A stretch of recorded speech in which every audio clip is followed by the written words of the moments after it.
शीर्षक मन का मंथन, आत्मा से आत्मा तक की यात्रा। लेखक अरविंद कुमार। परिचय। अरविंद कुमार बिहार राज्य के पूर्वी चंपारण जिले के निवासी हैं। उनकी सोच और लेखनी जीवन के गहरे भावनात्मक, मानसिक और आध्यात्मिक अनुभवों पर केंद्रित है। इस पुस्तक में उन्होंने मन, आत्मा, स्मृति, अभ्यास और मानसिक प्रतिक्रियाओं पर अपने अनुभवों और अवलोकनों को साझा किया है। अध्याय 1। जब सब कुछ हो जाए फिर भी दिल खाली लगे। सफलता की सबसे ऊंची सीढ़ी पर खड़े होकर भी अगर दिल खाली लगे तो समझो कुछ अधूरा छूट गया है। ये अध्याय एक ऐसी अवस्था की बात करता है जब जीवन में सब कुछ हासिल हो जाता है, नौकरी, पैसे, पद, पहचान, लेकिन फिर भी भीतर कोई कोना खाली सा लगता है। ये खालीपन उस आत्मा की पुकार होती है जो कहती है कि मुझे भी समझो, मेरी भी सुनो। अध्याय 2। जब कोई साथ न दे तब क्या करे। जीवन में ऐसे पल आते हैं जब सब अपने लगने वाले लोग दूर हो जाते हैं। कोई साथ नहीं देता, कोई समझता नहीं और कोई सुनता नहीं। ये अकेलापन पीड़ादायक तो होता है, लेकिन ये हमारे भीतर की आत्मशक्ति को जानने का भी मौका देता है। ये वो समय होता है जब आत्मा खुद से बात करती है कि अब तू ही मेरा रास्ता है, तू ही मेरा सहारा है। अध्याय 3। सोच का विज्ञान और स्मृति का रहस्य। हमारा मस्तिष्क एक जटिल लेकिन शक्तिशाली संरचना है। बच्चे को क या ए सिखाने के पीछे की पूरी प्रक्रिया में जो स्मृति और तंत्रिका क्रिया होती है वो आश्चर्यजनक है। ये अध्याय इस पर प्रकाश डालता है कि किस तरह से सेरिब्रल ग्लैंड, पिट्यूटरी ग्लैंड और हाइपोथैलेमस एक दूसरे से संवाद करके स्मृति बनाते हैं। अध्याय 4। सपना और यथार्थ का संवाद। हम जो सपना देखते हैं वो हमेशा हमारी स्मृति, अनुभव या सुनी हुई बातों पर आधारित होते हैं। कोई भी सपना ऐसा नहीं होता जो हमारे अवचेतन में कभी दर्ज न हुआ हो। यह अध्याय इस मनोवैज्ञानिक सत्य को सरल भाषा में व्याख्यायित करता है। अध्याय 5। मूर्ख कोई नहीं होता। हर व्यक्ति अपने क्षेत्र का ज्ञानी होता है।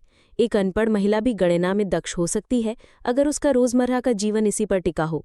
यह अध्याय जीवन के अनुभवों को आधार बनाकर आत्मगौरव और दूसरों की कद्र करने की शिक्षा देता है।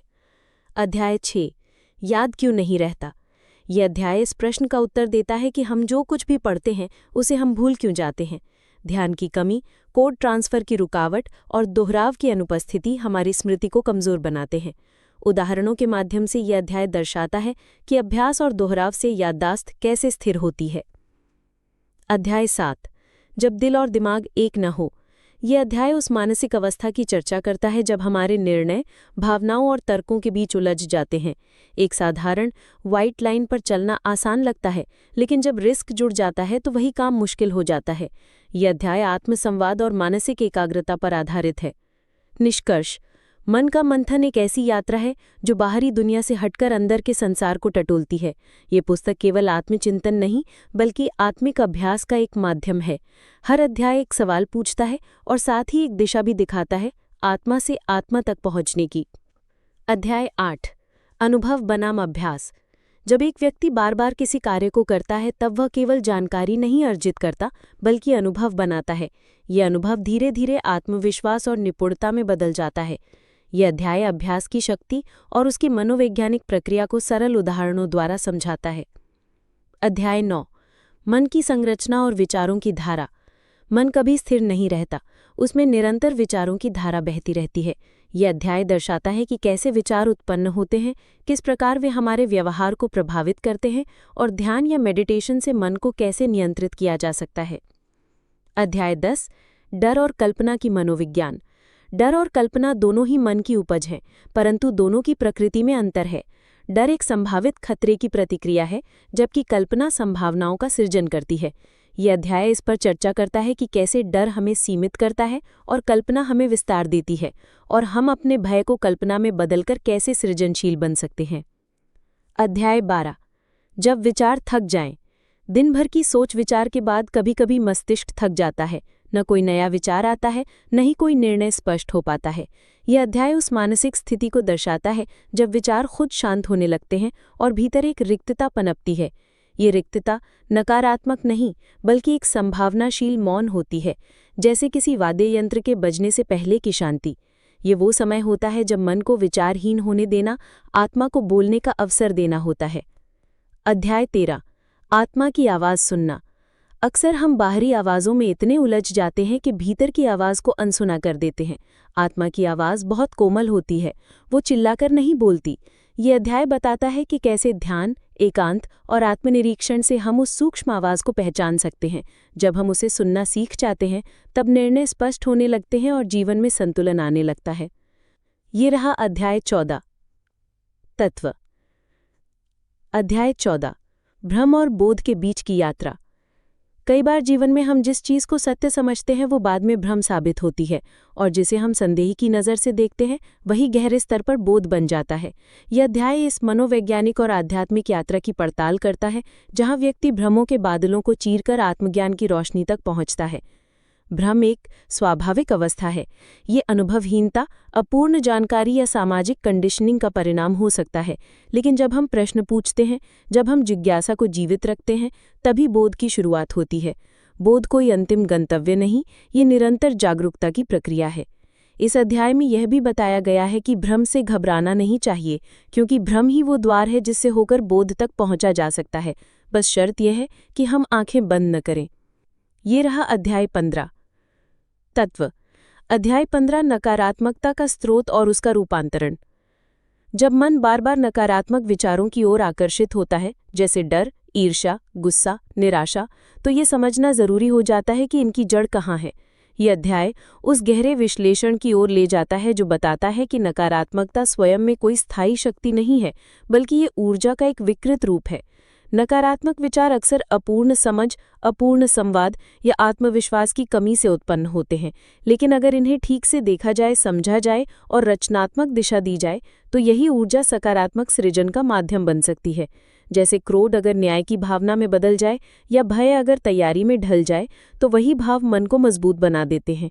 ये अध्याय हमें सिखाता है कि नकारात्मकता को दबाना नहीं, बल्कि सुनना, समझना और उसे रूपांतरित करना ही आत्मिक विकास का सही मार्ग है।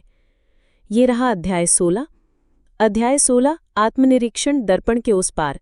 हर दिन हम कई लोगों से मिलते हैं, उन्हें समझने की कोशिश करते हैं, पर क्या कभी हम खुद को समझने के लिए बैठते हैं? आत्मनिरीक्षण वो दर्पण है जिसमें हम अपनी अंतरात्मा को निहार सकते हैं, बिना मुखौटे, बिना दिखावे, बिना बहाने। ये अध्याय दर्शाता है कि आत्मनिरीक्षण कोई एक बार का कार्य नहीं, बल्कि प्रतिदिन का अभ्यास होना चाहिए। जब हम दिन के अंत में या किसी निर्णय के बाद यह पूछते हैं कि मैंने ऐसा क्यों किया, क्या मेरे भीतर कोई डर या लालच छुपा था, तभी हम स्वयं से जुड़ते हैं। यह अभ्यास कठिन है, क्योंकि ये हमें हमारे ही भ्रम, असुरक्षाओं और झूठी धारणाओं से रूबरू कराता है। लेकिन इसी मार्ग से गुजरकर आत्मस्वीकृति और आत्मप्रेम की यात्रा शुरू होती है। जब व्यक्ति खुद को ईमानदारी से देखना सीख जाता है, तब उसे बाहर की दुनिया कम और भीतर की दुनिया अधिक स्पष्ट दिखाई देने लगती है।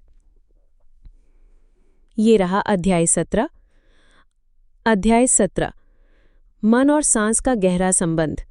हम अक्सर सांस को केवल शारीरिक क्रिया मानते हैं, लेकिन ये अध्याय दर्शाता है कि सांस और मन का संबंध अत्यंत गहरा है। जब मन विचलित होता है तो सांस तेज, असमंजसपूर्ण और हलचल भरी हो जाती है।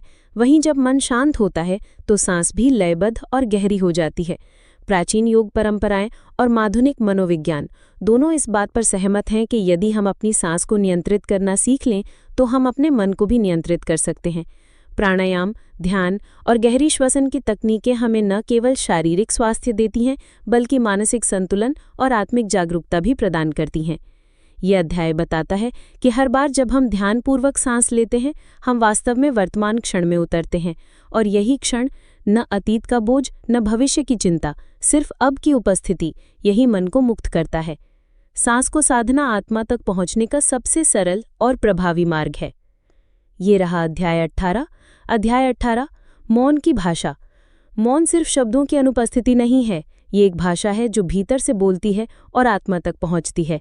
इस अध्याय में हम उस मौन की खोज करते हैं जो शांति नहीं बल्कि संवाद है, जो खालीपन नहीं बल्कि गहराई है। जब हम मौन होते हैं तो दुनिया की शोरगुल बंद हो जाती है, और तब हमारे भीतर की आवाज़ स्पष्ट सुनाई देने लगती है। मौन में हमें अपनी सोच, भावनाओं और इच्छाओं का स्वरूप साफ दिखाई देता है।